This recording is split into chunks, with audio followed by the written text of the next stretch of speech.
get fit, get healthy, quit drinking, save more money, buy that house, have that child. It's the new year, new me, wonderful time where we all plan these ridiculous New Year resolutions. And by about February, usually by about Australia Day, funnily enough, we've forgotten about them all, we've achieved nothing, and the motivation has disappeared.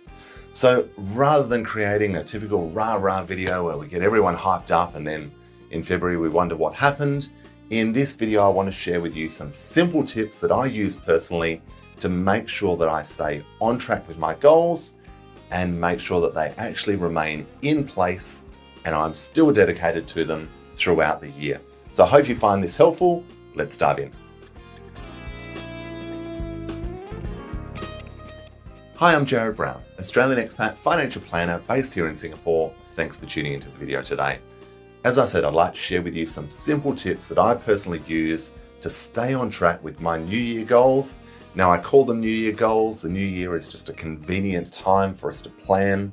It's a point in time that allows us to draw some lines in the sand and give us a point of measurement.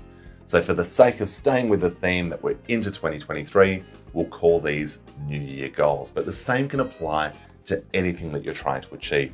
So let's get straight into it. My first tip for you when it comes to staying on track with your goals is to basically break down the individual goal itself. So break it down into different stages. So let's just say, for example, that by the end of 2023, so on New Year's Eve, 31st of December, 2023, I want to have saved $48,000. Now, I'm using $48,000 just to keep the maths nice and simple. That's $4,000 a month or $12,000 per quarter. Again, nice simple maths for this example. So what this allows me to do is to start to break that down into individual timelines or individual deadlines and dates and say that by the 31st of March, I know that I need to have saved $12,000. Now, if I haven't saved $12,000, if I've saved more or less, it gives me a good point or good line in the sand to start to assess why. Do I need to adjust the goalposts? Was I not aggressive enough with my goal? And if I achieved it,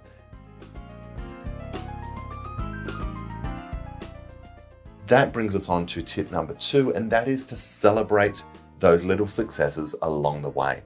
Because who doesn't love a celebration? It keeps us motivated, and naturally the way our mind works, those little rewards as we work towards achieving our goal naturally motivate us to want to achieve it that little bit more. Now, this is a bit of a statement of the obvious. Don't go out and spend the $12,000 to celebrate saving the $12,000. Hopefully that's obvious to everyone listening. Keep the rewards in check. Make sure that they're suitable, sensible. Make sure that they're things that you enjoy. Might be going out to dinner with your partner. It might be going to see a movie.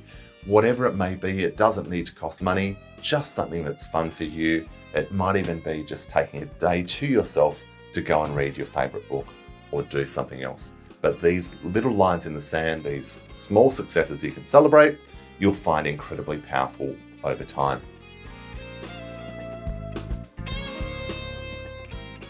My third tip for you is going back to the SMART acronym, S-M-A-R-T. The critical variables of this that I really like are the specific, measurable, and time-bound. In my example earlier, I want to save $48,000 by the end of the year. Not I want to save more money or I want to save as much as I can, because these are just nonsensical statements that I can decide at the end of the year whether I feel I've achieved or not based on absolutely nothing. So be specific, make sure that you can measure it, and again, make sure you can measure it throughout the year. If your goal is weight loss, running a marathon, you might break that down into certain numbers of kilometers you want to be able to run, or certain times that you want to run that marathon in.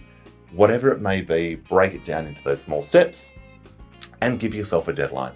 It doesn't need to be a 12-month goal. This might be something that you want to work on over the next 3 years to go and buy your family home or go on that dream vacation. But again, that allows you to break that down into the individual years.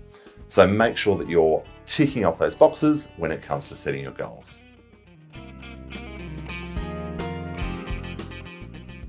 My fourth and final tip for you is to make sure that it's actually something that you care about. Far too often we see people setting goals simply because they feel that they should. I should drink a bit less, I should get a bit fitter, I really should use that bike that I spent all that money on last year, or those golf clubs that I spent all that money on because I couldn't travel because of COVID, or whatever else, but these inconsequential statements that really don't mean a great deal for us. Now, if you're not sure, or there's just not really anything that you want to achieve, then maybe that's okay. Or maybe your goals are just a bit different, or maybe you haven't yet discovered what really matters to you and what you want to be working towards. But give it some thought. Don't be pressured into different goals based on your family or friends or anybody else in your life. Make sure that it matters to you, because naturally celebrating those successes along the way, and when you do eventually achieve that goal, are going to be a lot more fun. So I wish you a very successful 2023 with whatever you may plan. If you have any financial questions or otherwise, anything you'd like to work towards this year, reach out to me in the comments below. You can book in an introductory chat. Always happy to jump on a call with you. Otherwise, please do like and subscribe to the channel. Thank you very much for tuning in, and see you next time.